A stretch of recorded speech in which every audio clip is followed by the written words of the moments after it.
우리 옆에 분 한번 인사하도록 하겠습니다. 사랑합니다. 축복합니다. 식사 맛있게 하셨습니까? 네, 오늘 바빠가지고 과자 2개 먹고 나왔네. 네, 감사하네요. 오늘 본문의 말씀을 통해서 시와 찬미로 여호와께 하나님께 영광을 돌리라는 제목으로 말씀 나누도록 하겠습니다. 오전 예배는 이제 순서에 따라서 이렇게 뭔가 이렇게 책을 많이 보고 또 이렇게 여러 가지 참고를 하면 참 좋은데, 오후 예배는 주제 설교를 주로 많이 하다 보니까 이 주제 설교 만들기가 너무 힘들어요. 그래서 이제 한 달 내도록 막 경건 막 이렇게 쭉 나갔는데 한 40페이지 정도 이렇게 만들어 놓으면 그 중에 이렇게 쪼개서 이렇게 설교하면 참 이렇게 진행하면 참 좋은데, 이 찬양대 설교 원래는 이제 외부 강사를 좀 모셔가지고 외부 강사에게 또 메시지를 맡기면 참 좋겠다라는 생각을 했는데, 가만히 생각하니까 우리가 찬양에 대해서, 찬양대에 대해서 우리 교회에 좀 더 제대로 찬양에 대해서 좀 설명하면 또 이야기하면 좋겠다라는 생각이 들었습니다. 그래서 부득이하게 제가 설교하게 되었는데, 여러분, 이 찬양이 뭔가, 찬양은요 설교 한편이에요. 설교에 길을 열어주고 설교의 적용점을 만들어주고 설교와 함께 맞춰가는 게 찬양입니다. 특히 이 찬양대라는 것도 마찬가지입니다. 찬양대의 모든 축약된 가사는 한편에 설교에 축약된 메시지를 보게 돼요. 그래서 2분에서 3분 정도 이렇게 찬양이 들려지게 되는데, 좀 길면 5분이죠. 그렇기 때문에 모든 찬양대, 모든 찬양팀은 찬양을 할 때 어떤 마음으로 하셔야 되냐 하면 설교 준비하는 마음을 하셔야 돼요. 설교 준비하는 마음. 저는 보통 18시간 합니다. 설교 준비. 그럼 어떻게 해야 돼요? 여러분들이 아마 메시지를, 찬양대를 들고 찬양곡을 들면 어떻게 해야 됩니까? 찬양곡을 분석하고 찬양의 음정 박자를 어떻게 해야 되고, 그렇죠? 찬양대 지휘자가 곡을 해석하지 않습니까? 이렇게 조용하나, 이렇게 국수를 좀 들듯이 한다. 곡을 해석하면 해석하는 대로 이렇게 적용점을 맞춰야 돼. 그런데 그 곡에 대해서 찬양대 지휘자가 특별히 이 곡이 있지만 여기에서는 이걸 더 강조해야 되겠습니다는 강조 포인트가 있어요. 또 가사에 대해서도 강조하는 부분이 있단 말이죠. 그러면 그걸 찬양대 지휘자에 맞춰서, 시편을 보시면 찬양대 지휘자에 맞춰서 찬양대 지휘자의 인도를 따라 굉장히 강조하는 것을 보게 됩니다. 성경 말씀인데 성경 말씀에다가 사적인 어떤 내용들 집어넣었어요. 왜 그걸 집어넣었을까요? 이것은 인도자가 중요한 거예요. 인도자가. 굉장히 중요한 부분들을 보게 되죠. 우리가 이 설교 내용들이 좀 길면 나중에 다시 좀 쪼개가지고 오후 예배 때 말씀을 나누겠습니다만은, 우리가 이 찬양을 할 때에 이 찬양은 설교에 축약된 부분, 설교에 길을 열어주고 설교에 적용점을 맞춰가고 설교자와 함께 가야 되는 거예요. 그래서 대부분이 초대교회로부터 시작된 이 찬양대의 찬양은 항상 예배의 중심 가운데 이 예배의 인도자와 함께, 또 찬양대 지휘자가, 또 이 인도자의 메시지, 또 이 설교의 내용과 방향들이 같이 이렇게 맞춰서 가는 것이 찬양입니다. 근데 맞추지 않으면 예배에 언밸런스가 일어나게 돼요. 메시지는 이쪽인데 찬양은 이쪽이면은, 물론 하나님께서 은혜를 베풀어 주실 때에 은혜 가운데 우리가 가할 수 있겠지만, 여러분, 이 메시지가 가는 곳에 이 찬양도 같이 맞춰 가야 되는 거예요. 그래서 찬양대 지휘자는 성경을 많이 읽으셔야 돼요.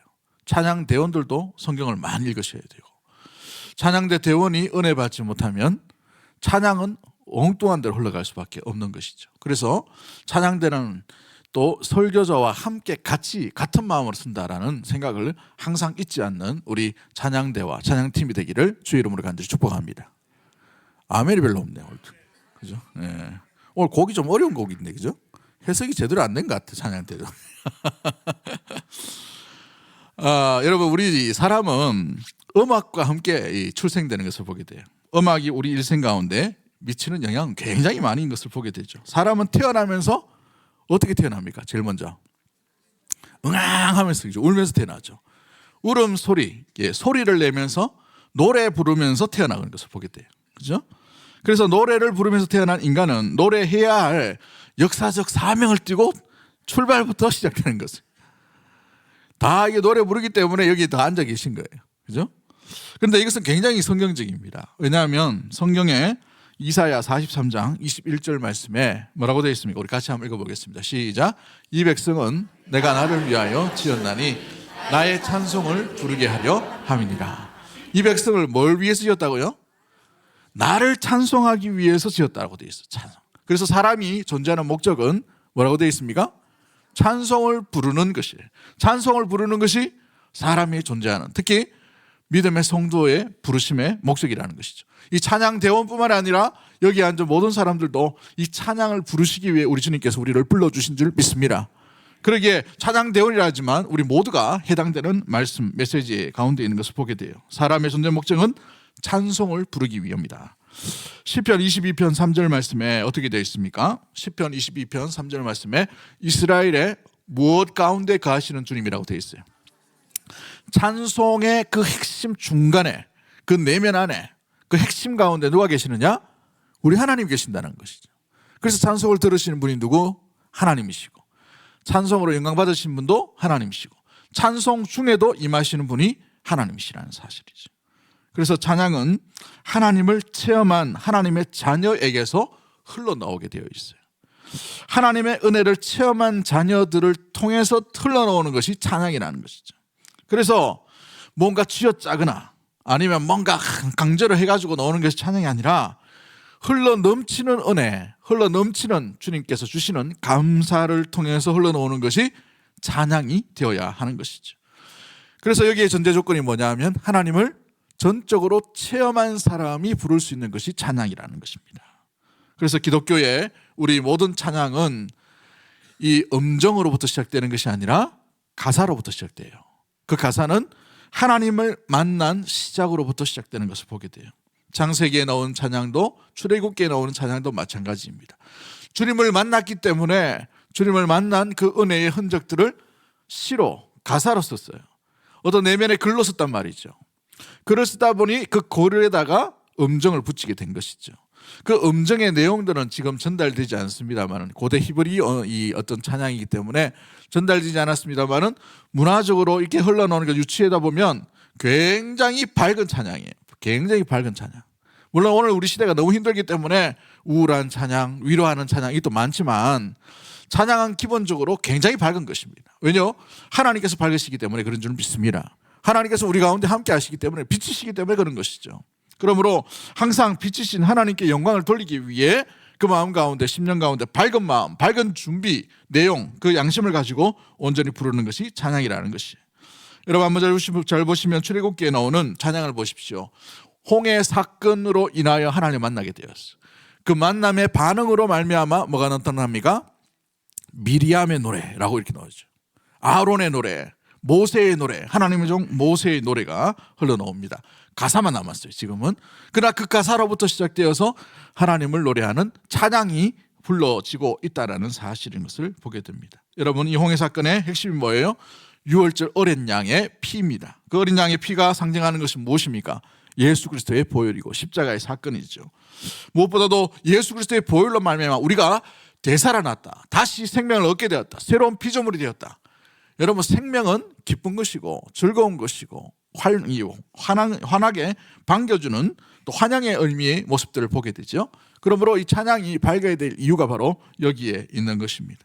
우리가 새롭게 태어나고 새롭게 은혜를 받고 새로운 놀라운 간증거리를 우리에게 주신 그분으로 인하여 찬양을 부를 수가 있기 때문에 이 찬양 속에 우리의 마음과 우리의 중심과 우리의 생각과 우리의 믿음을 담아서 드리는 것이 바로 찬양인 줄 믿습니다. 할렐루야. 찬양의 사람이라고 말할 수 있는 사람은 구약의 이 다윗이라는 사람이죠. 이 다윗의 찬양을 한번 잘 보십시오. 그는 혼자 있을 때에도 찬양을 했어요. 혼자 있을 때도. 또 광야에 있을 때 같이 이렇게 쫓겨남을 당했을 때도 그 악기는 챙겨왔나 봐요. 그렇죠? 찬양 드렸단 말이죠. 늘 찬양 드렸던 사람의 모습들을 보게 됩니다. 왕이 되었을 때도 그는 찬양을 드렸던 사람으로 보게 되죠. 정규 찬양대를 만든 사람은 다윗이에요. 하나님 앞에 드리는 이 찬양을 온전히 규모 있는 조직체의 찬양대로 만든 것은 다윗의 모습이죠. 오늘 본문 한번 볼까요? 역대상 25장 5절 말씀인가요? 예, 1절 말씀부터 한번 보도록 합니다. 1절 말씀 같이 봅니다. 시작. 다윗이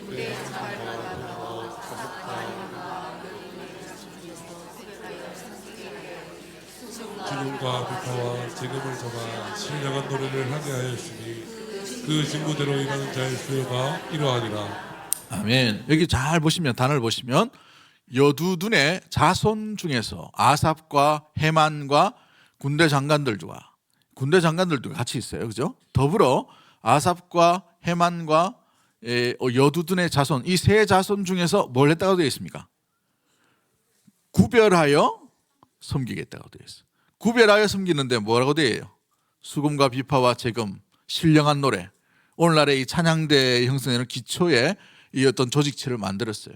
직무대로 일하는 자의 수요가 이러하니라 라고 되어 있어요. 5절 말씀을 보시면 그 수가 얼마나 되어 있나요? 한번 볼까요? 5절 말씀 같이 봅니다. 시작. 이들의 수가 확정된 것은 다윗의 말년에 이르러 사전을 세운 것이라. 사전은 다윗이 찬송하기 위하여 지었기로 여호와를 찬송하는 자라. 여러분 몇 명을 만들었다고 되어 있어요? 4,000명의 찬양대를 만들었어요. 4,000명. 여러분 이 4,000명의 찬양대 한번 보십시오.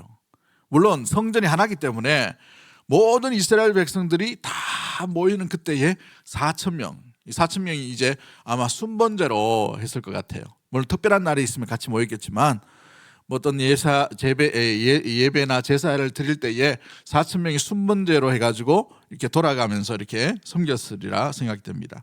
근데 역대상 25장 1절부터 31절까지 말씀 가운데에 찬양대를 조직했던 이 다윗의 모습은 어떤 사람을 찬양대로 썼는가, 찬양대로 불렀는가, 이걸 보시면 찬양대가 무엇을 해야 되는가, 어떤 마음으로 가져가야 되는가의 마음 자세와 준비 자세가 분명히 필요한 것을 보게 돼요. 오늘은 기능적인 부분도 다뤄야 되겠지만 무엇보다도 우리의 중심, 기본적인 마인드, 자세라는 부분들을 우리 함께 다루면서 나중에 되면 찬양팀에 대해서 우리 나중에 오후 예배 때 다시 우리 청년들과 함께 좀 말씀을 나눴으면 좋겠는데요. 무엇보다도 이 찬양대를 지칭하는 성경의 지칭의 말들, 어떤 표현들을 보시면 제일 먼저 1절에는 뭐라고 되어 있어요? 구별하여 섬긴다라고 되어 있어요. 한번 따라하겠습니다. 찬양은 구별하여 섬깁니다. 뭘 구별해야 되는가? 우리의 삶과 우리의 마음과 이 땅에 있는 어떤 여러 가지들을 생각과 다르게 한다는 것이죠. 차별이 있다는 거예요. 구별되게 살아간다는 것을 의미합니다. 구별된다는 말은 거룩을 의미하겠죠.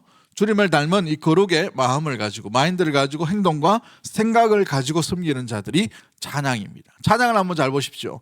어떤 부정적이거나 어떤 내면 가운데에서 하나님이 싫어하시는 단어들, 가사들은 거의 없어요.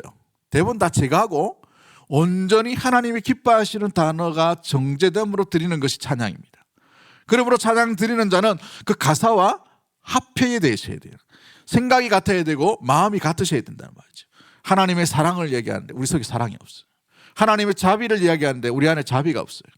하나님의 거룩을 얘기하는데 우리 안에 거룩이 없다면 우리는 잘못된 신앙, 찬양의 자세로 지금 찬양을 드리고 있다는 사실이죠. 또한 두 번째로 신령한 노래를 부르는 자다라고 되어 있어요. 신령한 노래. 신령함이 뭡니까? 신령함은 주님께 해당되는 자세의 노래입니다.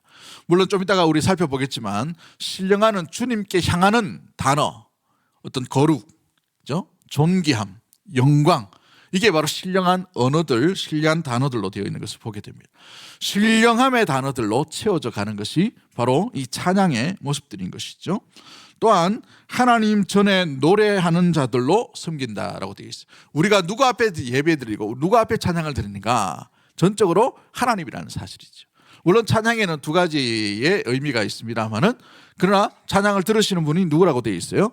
하나님이 들으신다. 이스라엘 찬송 중에 거하시는 하나님이라고 되어 있죠. 그러므로 하나님께 받으심, 하나님께 드림, 이게 먼저 전제 조건이 되어야 된다는 것이죠. 우리가 늘 드리는 찬양, 늘 드리는 어떤 고백이라 하더라도 사람을 의식하며 드릴 때가 참 많이 있음을 보게 됩니다. 물론 많이 들어보셨겠지만 사람을 의식했다면 우리의 준비 자세가 아직 덜 되는 거예요. 이것은 기도와 말씀으로 무엇보다도 우리의 마음이 어디로 향해야 되는가, 반드시 하나님께로 향하는, 하나님 전으로 하나님을 향하는 마음과 믿음과 자세와 행동들이 갖추어져 가야 되는 것이죠. 그래서 찬양대가 일찍 와서 준비하고 예배해야 될 이유가 바로 여기 있어요. 찬양을 부르다 보면, 잘못하다 보면 저 사람 우리 찬양 안 듣네, 이런 생각을 한단 말이죠. 찬양을 들으다 보면 우리의 생각과 우리 마음이 엉뚱한 데 갈 수 있어요. 내 가사가 틀렸는데, 음정 박자가 내가 실수했네. 물론 이건 자기를 고쳐야 돼요. 물론 그러니까 우리가 제대로 해야 되겠지만, 우리 마인드에 있어서 이런 생각들이 자꾸, 잡생각들이 자꾸 들다 보면 우리가 하나님의 전으로 찬양이 온전히 나가야 되는데, 찬양이 온전히 나아가기도 전에 어떻게 됩니까? 나아가지도 못하고 우리 안에서 맴돌게 되어버린 거죠. 그러므로 입술의 찬양이지만 이 입술에 우리의 마음과 우리의 중심을, 우리의 정성을 담아서 주께 올려드리는 것이 찬양이 되는 것입니다. 우리가 하나님 전에서 노래하는 자라는 사실을 잊지 않는 우리 모든 가족들, 찬양대 대원들이 되기를 주의 이름으로 간절히 축복합니다. 여호와를 찬양하셔야 돼요. 여호와를. 근데 우리가 보면 여호와를 찬양해야 되는데, 찬양이 너무 좋다 보니 찬양을 하고 있는 사람들이 좋았으면 찬양을 드릴 때가 있단 말이죠. 물론 이건 넘어서야 될 문제이지만 이 훈련과 또 경건의 훈련들이 온전히 되어야 합니다. 우리는 하나님을 기뻐하심으로, 하나님이 좋아서, 하나님이 무엇보다도 우리 가운데에 임하시는 은혜를 기억하며 드리는 것이 찬송이라는 사실인 것이죠. 그 외에 우리 하나님을 찬송한다는 것은 배워서 익숙한 자라는 의미를 가지고 있습니다. 한번 따라하겠습니다. 찬송을 배워서 익숙한 자. 여러분, 그래서 찬양 대원들을 선발해서 이렇게 연습하는 이유가 여기 있습니다. 오늘 곡조가 어려운 곡인데 여러분 보고 하라 하면 하겠습니까? 잘 안 되죠, 그죠? 여기 오늘 낙현이가 베이스를 쳤는데 오랜만에 군대 제대해가지고, 저쪽에 있습니다, 저쪽에. 베이스 이거 아무나 치라 하면 쳐요? 못합니다. 배워서 익숙하기 때문에 하는 거예요. 드럼 치는 우리 자매가, 우리 중고등부의 자매인데 가끔 이렇게 번갈아 가면서 쓴다고 합니다만은, 익숙해서 배워서 했기 때문에 쓰는 거예요. 어찌 보면 우리가 죄송합니다. 우리 이제 콩나물 대가리라고 하죠. 이렇게. 그죠? 악보를 볼 줄 모르면 찬양대 쓰기가 굉장히 힘들어요. 그죠? 물론 청음이 잘 돼가지고 한 번 들으면 기억한다 그러면 얼마나 좋겠습니까? 모차르트처럼 한 번 딱 들으면 바로 음이 탁 나오고 이러면 얼마나 좋겠어요. 신동. 근데 그렇지 못하단 말이죠. 그래서 우리가 찬양을 드릴 때는 배워 익숙하게 연습을 하셔야 돼요. 연습이 부족하면 어떻게 됩니까? 자기가 다 압니다. 자기가 연습이 부족하다.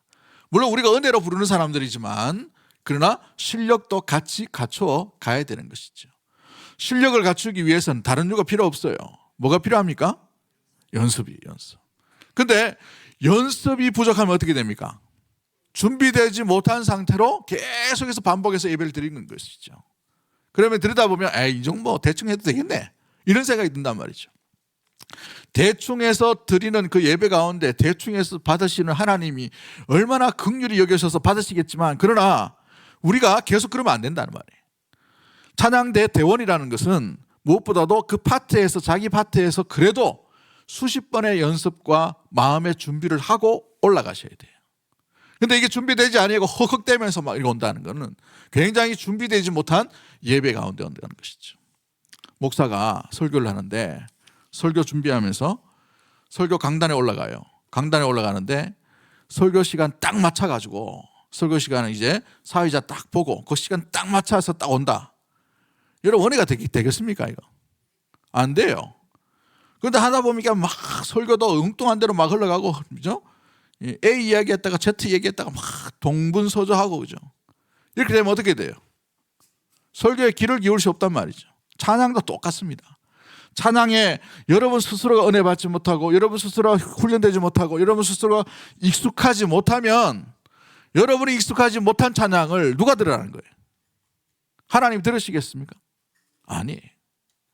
여러분, 그러기에 내게 익숙한 가사와 내게 익숙한 음정이 될 수 있게끔 끊임없이 연습하고 준비가 되셔야 돼요. 훈련하셔야 된단 말이죠.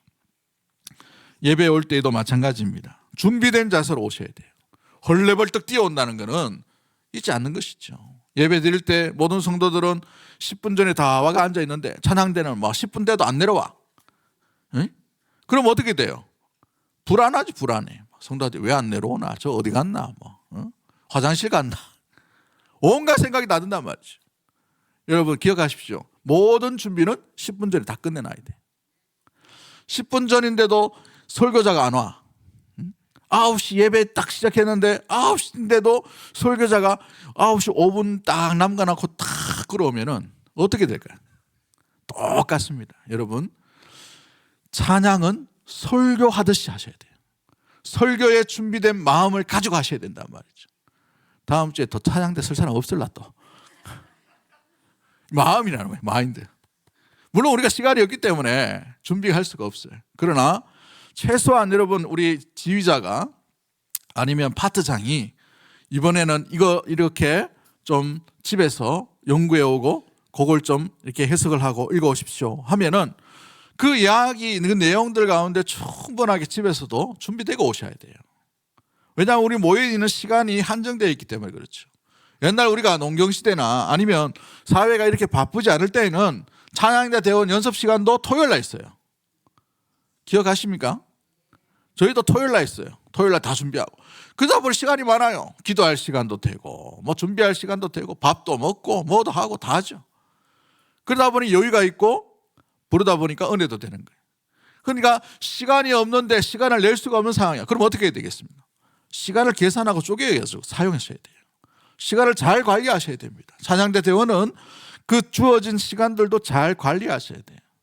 좀 뒤에 나오겠지만 왜 이 구별된다라는 말을 얘기하냐면 찬양대의 찬양대원은 보여지는 이 얼굴과 같기 때문에 이 사람들의 얼굴을 보면서 때로는 설교에 굉장히 중요한 영향을 미칠 수가 있어요. 예배 받는 은혜에 굉장히 중요한 영향을 미칠 수가 있단 말이죠. 얼굴이 예쁘고 잘생기고 이 문제가 아니에요. 찬양 드리는데 우거지상을 하고 있어. 죽을 것 같아. 물론 생활은 힘들어요. 막 힘들죠. 근데 찬양 드리는 사람마저 그렇게 되면 어떻게 될까요? 여러분 설교자가 맨날 앞에 나가 죽는 이야기만 자꾸 해요. 막 힘들어 죽겠다고 막, 응? 대구 지역 목회 힘들어 죽겠다고 막 계속 얘기하면 우거지상을 하고 그죠? 막 웃지도 않고 목사가 맨날 이래 있으면 어떻게 되겠어요? 누가 은혜 받겠습니까? 누가? 그죠? 그러므로 이 찬양대는 이 얼굴과 마음 관리도 마찬가지. 그 준비를 어디서 하셔야 돼요? 집에서 다 하고 오셔야 돼요. 우리가 5시간 이상 연습하지 않지 않습니까? 그죠? 4시간 이상씩 훈련하지 못해요. 그렇기 때문에 집에서 가사를 익히고 가사 가운데 먼저 은혜를 받으시죠. 이게 익숙한 훈련 가운데 있음을 보게 됩니다. 헐레벌떡 뛰어왔는데 이 자리에 앉아주는 것만 해도 감지덕지지 무슨 또 저런 얘기를 하냐 그런 생각할 수 있겠지만 여러분 집에서라도 그 유튜브 볼 시간에 그거 보셔요. 응? 조금이라도 더 보셔가지고 가사를 읽고 가사를 생각하고 가사 내용을 보고 그 가운데에서 내가 먼저 은혜 받으셔야 돼요. 내가 먼저.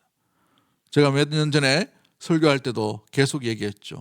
저는 설교의 제1대상자가 자기 자신이에요. 나 자신입니다. 나 자신에게 먼저 설교해요. 그러므로 네가 무언가를 드러내려고 하는 게 그리스도냐 아니냐 저한테 묻는 질문이에요. 저한테 물음을 가지고 질문을 가지고 적용점을 가지고 하는 거예요. 찬양대 대원도 마찬가지입니다. 주의 사랑하심, 주의 찬양, 영광스러움 그게 진짜 우리가 온전히 방향을 가지고 있는가 없는가 이걸 먼저 점검해 보셔야 된다는 것이죠. 찬양대 헌신 예배를 하는데 자꾸 뭐락하기만 하고 하는 것 같은데 뭐라 하는 것이 아니에요. 우리가 마음 가운데 중심이 어디로 향하는가 진짜 훈련되어 있는가 진짜 배워 익숙한 자로 거기에 서 있는가라는 자세죠. 여러분 설교자가 설교를 할 수 있는 것은 10년의 신학 공부를 해야 됩니다. 10년의 신학 공부. 강도사 고시를 폐쇄해야 돼요. 목사 고시를 폐쇄해야 됩니다. 그리고 난데 부교육자 생활을 10몇 년을 하고 난데 이 자리 쓰는 거예요. 물론 그래서 뭐 잘하는 사람도 있고 못하는 사람도 있겠지만 그런데 우리가 찬양대 대원으로 나간다는 것은 삶 가운데 계속해서 삶의 계속해서 익숙함의 훈련들을 지속적으로 해 나가야 되는 그 훈련의 마음과 자세가 되어 있어야 된다는 사실이죠. 그러므로 하나님을 더 잘 섬기기 위해 우리는 끊임없이 연습하고 훈련함으로 익숙한 자가 되어야 될 줄 믿습니다. 그러기 위해 우리는 훈련하는 겸손한 자가 되어야 하는 것이죠. 물론 전문가나 숙련된 자가 우리 가운데 뭔가 성악가로서의 그런 마인드를 가지라는 것이 아니에요. 성악을 하는 그런 모습들로만 갖춰져 있으라는 것이 아닙니다. 우리는 숙련된 가운데에서도 그리스도의 그 귀한 사랑과 마음을, 은혜를 잊지 아니하고 그 감격으로 드리는 것이 진정한 익숙함에 훈련된 찬양대원이요 찬양팀인 줄 믿습니다. 그로 인하여서 사랑하는 성도 여러분, 찬양대를 아무나 할 수 있는 일처럼 여기지 말고 은혜 받은 자로서 익숙한 자, 배워 익숙한 자로 주님 앞에 온전히 드리는 찬양이 되기를 주의 이름으로 간절히 축복합니다. 역대하 29장 27절과 28절에 보면 찬양에 잃어버렸던, 예배에 잃어버렸던 그 모습들을 되찾는 히스기야의 놀라운 열정과 이 찬양의 모습들이 나타납니다. 우리 한번 읽어볼까요? 시작. 히스기야가 명하여 번제를 단에 드릴세. 번제 드리기를 시작하는 동시에 여호와의 시로 노래하고 나팔을 불며 이스라엘 왕 다윗의 악기를 울리고 온 회중이 경배하며 노래하는 자들은 노래하고 나팔 부는 자들은 나팔을 불어 번제를 마치기까지 이르니라 라고 되어 있습니다. 잃어버렸던 예배 가운데에 찬양으로 말미암아 다시 여호와께 드리는 예배가 온전히 회복되었다는 사실이에요. 여러분, 설교가 제대로 은혜가 되지 않는다 하더라도 찬양 한 곡 가운데에서 우리는 충분하게 은혜를 받을 수가 있게 되는 줄 믿습니다. 그런데 목사도 좀 비리비리해요. 응? 설교가. 찬양도 비리비리해. 그럼 어디서 은혜 받겠노? 그죠? 둘 중에 하나는 해야 되는데. 그죠? 우리가 같은 마음도 같은 방향으로 나가야 될 이유가 바로 여기 있는 것이죠. 목회자의 설교도 마찬가지로, 찬양대의 찬양도 마찬가지고, 우리가 예배 전에 드리는 이 오픈 찬양이 있습니다. 그 찬양은 우리의 마음과 마인드를 열어주고 준비하도록 하는 찬양이에요. 그래서 준비 찬양이 아니고 마음과 믿음을 주님께로 여는 찬양이에요. 여는 찬양. 그 시간에 주님 앞에 온전히 마음을 향해서 온전히 나아가셔야 돼요. 그 시간 가운데에서 우리가 주님께 초점을 맞추고 나아가셔야 된다. 이게 예배의 모습이죠. 여러분, 그러므로 말미암아서 우리의 예배가 주님께 초점이 맞춰야 될 이유가 바로 여기 있어요. 예배 들어와 가지고 주님께 마음을 열려면 늦어요. 이미 여는 찬양부터 마음을 열고 주님께 집중하셔야 돼요. 그래서 여는 찬양이 함께 온전히 주님 앞에 찬양으로 영광 돌려야 될 이유가 여기에 있죠. 데이비드슨이라는 사람이 찬양대에 대해서 정의를 몇 가지를 내렸어요. 찬양대가 뭐냐? 찬양대가 어떤 사람들이냐? 정의를 내렸는데, 첫 번째가 뭐냐면 찬양대 대원은 하나님 나라의 확장을 위해 찬양대의 직분을 기쁨으로 받아 섬기는 어떤 그룹이라고 되어 있어요? 헌신적인 그룹이다. 여러분, 헌신적인 그룹이다라고 할 때 헌신이라는 말은 뭘 얘기합니까? 찬양대 대원으로서 요것만 섬긴다고 해가지고 헌신자가 됐다라고 말할 수가 없는 거예요. 모든 교회와 모든 삶에 있어서 우리의 자신을 주께 드립니다라는 고백이 헌신된 자의 모습이죠. 이 고백이 있는 데가 찬양대, 찬양대원이라는 사실입니다. 그런데 그 헌신이 어디에 향하는가? 하나님 나라의 확장을 위해서 있어야 돼요. 찬양대 직분을 기쁨으로 받으셔야 된다는 말이죠. 때로는 일하다 보면 우리가 이 찬양대 대원이 싫어질 때가 있어요. 직분을 받아 섬기기에 부담스럽고, 또 때로는 매주 이렇게 하다 보니까 중요하지도 않는데, 또 자신의 마음 가운데 기쁨을 빼앗길 때가 가끔 있어요. 그러나 이 기쁨이 왜 기쁨을 빼앗길까를 잘 보셔야 됩니다. 사람과의 비교하는 것, 내 시간 빼앗기는 것, 또 무엇보다도 분주함 가운데 있는 것, 귀찮음 가운데 있는 것, 마음의 중심에 그리스도를 향한 마음이 희석되어 버리고 점점 그 마음이 줄어들 때에 기쁨 빼앗겨 버릴 때가 있단 말이죠. 기쁨은 그 기쁨의 근원이신 주님을 만나야 됩니다. 그래서 헌신적인 그룹이 되려면 지속적으로 주님을 만나셔야 돼요. 할렐루야. 지속적으로 주님을 못 만나기 때문에 참된 이 세상이 주는 기쁨에만 만족하고 있어요. 그러다 보니 기쁨을 유지할 수가 없게 되는 것이죠. 기쁨은 주님 안에서 발견하셔야 됩니다. 주님의 인격과 주님의 사역과 주님의 일하심과 이 일주일 살아가는 동안에 그 주님과의 귀한 만남 가운데에서 기쁨을 누리셔야 돼요. 할렐루야.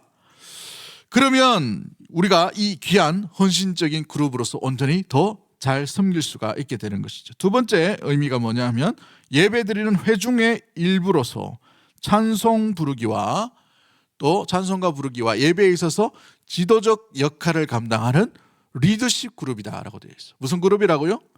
리더 그룹이다라고 되어 있어요. 찬양 대원은 목사와 함께 같이 가는 거예요. 목사의 마인드와 함께 가는 거예요. 목사의 설교와 같은 방향을 가는 겁니다. 목사의 목회 계획 철학과 똑같이 가야 되는 거예요. 이게 찬양대입니다. 찬양대. 근데 언밸런스 되면은 엉뚱하게 되는 것이죠. 이 예배의 밸런스가 무너지게 되는 것을 보게 됩니다. 같은 방향으로 나가야 돼요. 그리스도 방향으로 온전히 나가야 되는 것이죠. 그런데 예배 드리는데 가장 중요한 게 뭐냐면 찬양대원도 회중이 있어야 된다는 거예요. 회중. 설교 듣는 자, 은혜 받아야 되는 자, 은혜에 함께 동참하는 자가 같은 마음으로 나아가야 되는 모습들이 찬양대 대원이라는 것이죠. 그러므로 이 일에 있어서 지도적인 그룹의 역할들을 감당하는 것이 찬양대 대원이라는 사실입니다. 세 번째가 뭐냐면 회중이 찬양을 효과적으로 부르지 못하는 경우에도 예배 행위를 강화하고 충당하는 목적을 가진 기능을 감당하는 사제적인 기능의 그룹이다. 여러분 사제가 아니에요. 착각하시면 안 됩니다. 성가대 대원은 사제가 아닙니다. 제사장이 아니에요. 제사장적 찬양을 담당하는 거예요. 여러분 그러므로 말미암아 모든 성도들이 찬양으로 누구를 만나게 하여야 되는 겁니까? 그리스도를 보게, 그리스도를 만나게, 그리스도께로 마음을 열 수 있도록 역할을 하는 것이 뭐냐면 찬양대 대원이라는 것이죠. 여러분이 여기 앉아서 회중을 바라보는 그 모습들, 회중 가운데 함께 있는 그 모습들이 바로 이 회중들이 누구를 향하게 하는 것, 그리스도께로 온전히 그 찬양 가운데 향할 수 있도록 귀한 모범과 귀한 삶의 덕과 귀한 아름다운 그 간정들을 누릴 수 있도록 하는 것이 바로 찬양대 대원이라는 사실입니다. 네 번째 모습은 찬양대 대원의 활동은 정규적으로 성실하게 참여한 것으로 예배의 주요 파트가 되어야 하는 사람들의 조직이다라고 되어 있어요. 예배의 주요 파트가 되는 사람들의 조직이다. 여러분 우리 찬양 이 예배의 순서에 예배 순서가 이렇게 있죠. 주일 오전 예배 한번 보십시오. 주일 오전 예배 이 순서를 쭉 보시면 제일 많이 찾아가는 게 뭐예요? 제일 많이 찾아가는 게 설교가 제일 많이 찾아갑니다. 그건 시간적인 분량이고 제일 많이 찾아가는 게 뭐예요? 3번이나 걸쳐서 찬양을 해요. 이걸 보시면은 경배와 찬양에 오늘 보면 하늘에 가득 찬 영광의 하나님 찬양 부르고 또 신앙 고백 이후에 찬송가 86장 부르고 설교 끝나고 또 찬양을 부르고 3곡을 넣습니다. 근데 엄밀히 따지면 3곡이 아니에요. 자세히 보시면 몇 곡입니까? 오늘 본문에 내용이 있죠. 하나님을 찬양하는 것 뭐라고 되어 있어요? 시와 찬미와 신령한 노래가 되어 있죠. 그래서 예배 가운데 뭐가 있습니까? 시가 들어가요. 그 시가 뭐예요? 교동문입니다. 교동문. 개혁파 예배에 교동문을 넣는 이유가 여기 있습니다. 보통 사람들은 시간도 없는데 이 교동문 좀 빼면 안 되겠나. 그러니까 미국에서는 대부분 많이 뺍니다. 그런데 우리가 빼고 안 빼고는 뭐 이렇게 그 교파나 그 종파에 따라서 다를 수가 있겠지만 넣는 이유가 여기에 있어요. 꼭 넣어야 되느냐 안 넣어야 되느냐 이건 뭐 괜찮습니다만은 우리 이 교단에 넣는 이유가 뭐냐면 시가 하나님을 찬양하는 것이에요. 그래서 이 시로 말미암아 주님을 인정하고 고백하고 주께 영광 돌리는 것이에요. 시를 무시하면 안 되는 것이죠. 그러므로 찬양 가운데 있는 것을 보게 됩니다. 자, 다섯 번째가 뭐냐면 예배가 보다 아름답고 보다 가치 있도록 항상 최선을 다하는 정규군, 어찌 보면은 함께 모여 헌신된 그룹과 같은 것이다. 이 십자군이라고 얘기했는데 이 표현은 십자군 초기에 열정으로만 성질을 탈환해야 됐던 열정으로 모인 그 십자군을 얘기합니다. 나중에 뭐 6차, 7차 넘어가면서 타락한 십자군을 의미하는 게 아니고, 그러므로 우리 마음의 정성이 헌신된 모습으로 우리의 찬양, 우리가 찬양됐음으로 말미암아 보다 더 예배가 가치 있게, 보다 더 예배가 아름답게 나아갈 수 있도록 노력하는 것이 찬양대의 모습들인 것이죠. 그로 인하여서 나아가는 방향이 뭡니까? 6번째 역할인데, 교회를 하나로 묶는 연합의 세력이라는 거예요. 찬양대 대원으로 있으면서 함께 주님께서 주시는 하나됨의 공동체, 성령이 하나되게 하신 것을 찬양으로 통해서 아름답게 유지하고 지켜나가는 것이 바로 이 찬양대의 역할이라는 사실입니다. 찬양대 쓸 사람 없겠다. 너무 힘들어가지고. 이와 같은 마음과 자세를 이렇게 준비하셔야 되는 것입니다. 우리는 찬양으로 주님과 하나됨을, 일치됨을 온전히 나아갑니다 라는 고백이 우리 모든 찬양대 대원 가운데 나타나게 되기를 주의 이름으로 간절히 축복합니다. 그런 의미에서 찬양을 담당하는 사람들이 가져야 될 마음의 자세가 있어요. 첫 번째가 축제와 삶의 예배의 마음을 가진 찬양대가 되셔야 되는 것이죠. 여러분, 여기 보시면 여러분의 찬양이 축제처럼 드려져야 됩니다. 물론 그리스도의 고난, 그리스도의 또 고통, 이 땅 가운데, 인생 가운데 있는 고난을 통해서 주님의 은혜를 붙드는 그 찬양을 드릴 때 위로의 찬양, 또 격려의 찬양, 소망의 찬양을 부를 때에 어찌 보면은 늦은 멜로디를 통해서 여러 가지의 어려움, 또 무엇보다도 마음 가운데 염려와 걱정들을 안고 우리가 찬양을 드릴 때가 있어요. 그 분위기는 굉장히 루즈해지기도 하고, 때로는 슬픔이 있견 그런 찬양이 될 수가 있습니다. 그런데 여기서 말하는 축제라는 말은 여러분의 삶이 축제가 되셔야 된다는 거예요. 드리는 찬양대 대원이 삶 가운데 주님을 만남으로 말미암아 변화된 축제의 삶을 살아가라는 것이죠. 찬양대 대원에 근심이 있다. 찬양대 대원 가운데에서 마음에 뭔가 균열이 일어나요. 찬양대 대원 사이에서 마음이 맞지 않아요.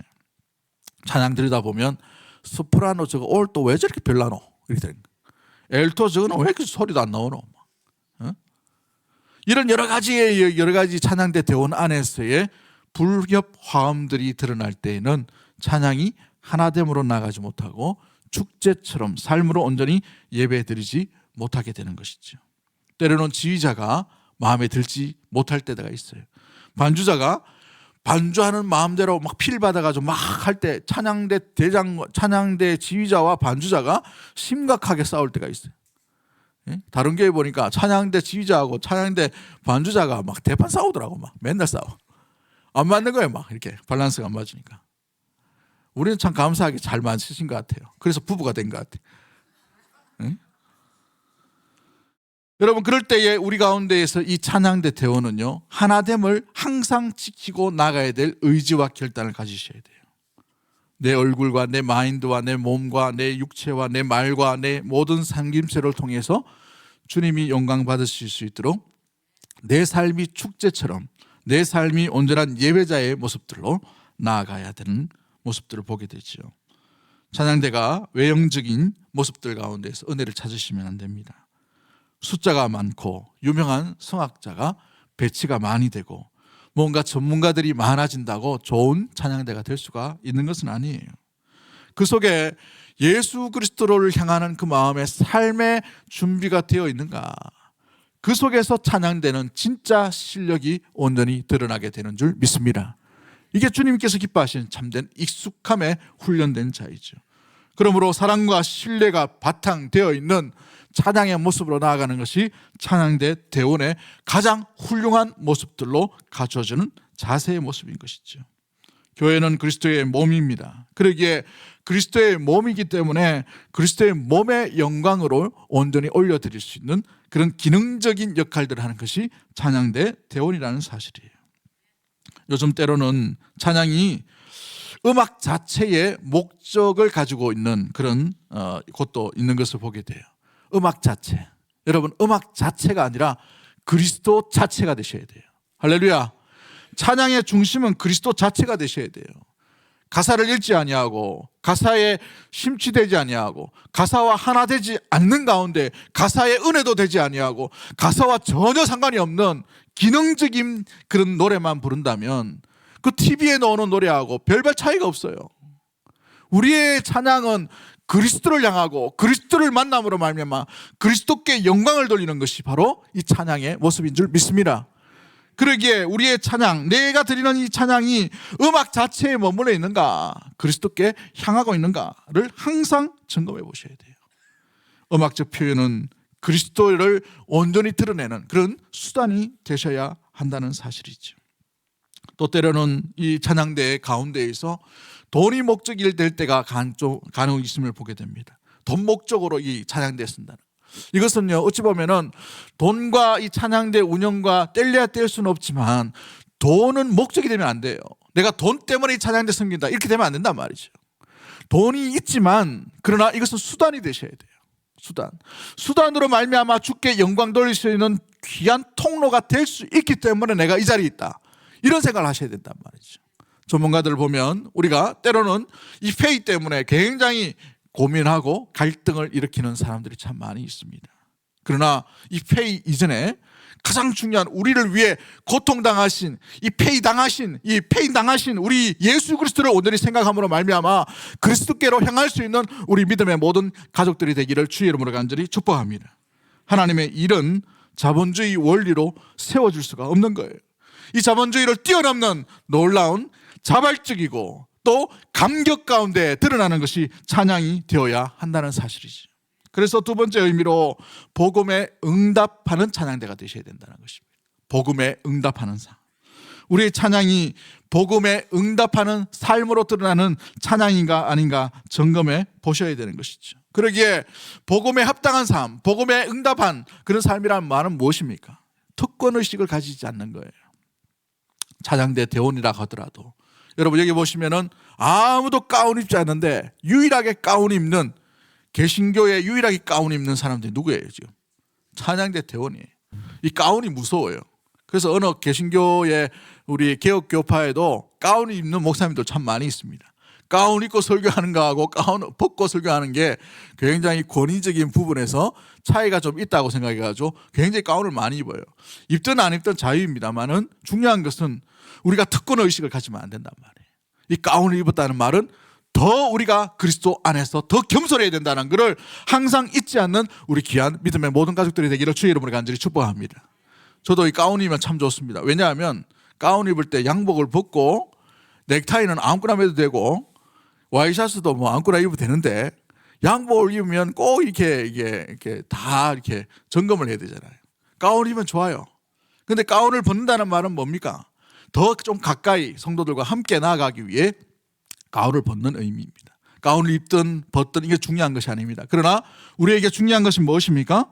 우리가 특권의식을 가지는 것이 아니라 무엇보다도 우리 마음이 주님 앞에 더 가까이 복음에 합당한 삶으로 살아가겠노라라는 결단과 결심으로 나아가는 이 가운이 되셔야 되는 거예요. 네? 할렐루야. 조는 사람 없죠? 네. 조는 사람 있으면 이제 그만하려고 하는데 예. 이제 좀 더 많이 남았습니다. 마지막으로 우리가 기억해야 될 게 뭐냐면 이 찬양대 대원은 수평과 수직의 이런 사역들을 감당하셔야 돼요. 수직의 사명과 수평의 사명을 감당하는 것이 찬양대입니다. 오늘 우리가 읽었던 본문으로 돌아가면 찬양의 종류를 시와 찬미와 신령한 노래로라 부르라고 되어 있어요. 그런데 이 찬양의 종류는 세 가지로 얘기합니다. 시와 찬미와 신령한 노래. 나중에 우리가 다시 좀 시간이 있을 때 상세하게 좀 표리하고요. 근데 뒤에 보면 우리 19절 말씀 한번 띄워주실까요? 19절 말씀 띄워주시면 찬양의 기능에 대해서 이렇게 설명하고 있죠. 19절 말씀 제가 한번 읽어봅니다. 시와 찬송과 신령한 노래로 서로 어떻게 하라고 되어 있어요? 화답하며 너희 마음으로 누구에게? 주께 노래하며 찬송하며 라고 되어 있어요. 그래서 이 찬양의 기능이 두 가지를 이야기합니다. 찬양의 기능 두 가지를 뭐라고 얘기했어요? 서로 화답하라 하는 것과 주께 노래하라는 거예요. 그래서 일방적으로 우리 하나님 앞에 귀한 찬양을 드리지만 우리 이 찬양대, 찬양의 기능이 뭔가를 항상 염두에 됩니다. 찬양은 수직적으로 주께 영광 돌리는 찬양을 드리셔야 돼요. 또한 수평적으로 함께 우리 믿음의 성도들 가운데 뭘 일으켜야 됩니까? 화답함을 일으켜야 돼요. 그러므로 하나됨을 일으켜야 되고 무엇보다도 함께 동질감, 한 성령, 하나의 공동체, 한 몸이 되었다는 것을 강조하고 그런 모습으로 나아가는 것이 찬양의 귀한 중요한 기능 가운데 있다는 사실인 것이죠. 그러므로 말미암아 이 수평적과 또 이 수직적인 기능을 온전히 제대로 감당할 수 있는 것이 바로 이 찬양대 대원의 모습들이 되어야 하는 것이죠. 수평과 수직의 귀한 그 모습들은 무엇을 이야기합니까? 여러분, 찬양 가운데에서 주님께 향하는 마음과 준비가 되어 있는가? 이 찬양으로 내가 특권의식을 가지는 것이 아니라 모든 성도들과 함께 한 마음으로 나아가고 있는가? 이 두 가지의 자세인 것이죠. 그러므로 찬양대 대원은 놀라운 성스러운 노래를 하는 집단이기 때문에 음악의 전문가도 되어야 되지만 동일하게 성도의 모든 삶 가운데 있어서도 귀한 화평케 하는 이 화평의 직책들을 잊지 아니함으로 나아가는 것이 바로 찬양대의 귀한 모습들과 기능의 역할이 되어야 하는 것입니다. 찬양대 대원의 관심이 하나님의 사역에 초점이 맞춰질 때 신앙과 음악적인 면에서도 함께 신뢰를 받을 수 있는 놀라운 모습들이 되게 되는 것이죠. 시간이 많이 갔습니다. 오늘 1부는 여기까지 하고 좀 마치고 2부를 다시 하든지 다음 주에 2부를 하든지 그렇게 하도록 하죠. 사랑하는 성도 여러분, 그렇습니다. 우리의 찬양이 누구를 향하고 있는가 점검을 보셔야 됩니다. 이 찬양으로 말미암아 누가 영광을 받으셔야 되는가 점검해 보셔야 돼요. 사랑하는 성도 여러분, 그러므로 말미암아 찬양을 드릴 때 우리의 삶이 따라가지 못하고 우리의 전인격이 따라가지 못하면 찬양은 어찌 보면 주께서 들으시는 것이 아니라 내가 좋아서 부르고 있는 음악적인 기능 가운데 멈춰서 있다는 사실을 기억하고 우리의 찬양 속에 거하시는 하나님께서 이 찬양을 들으시기에 합당한 아름다운 찬양대, 찬양팀, 우리 찬양을 드리는 모든 대구동성의 가족들이 되기를 주의 이름으로 간절히 축복합니다. 3분의 1만 했기 때문에 이후에 나중에 다시 또 하도록 하겠습니다. 기도합니다. 하나님.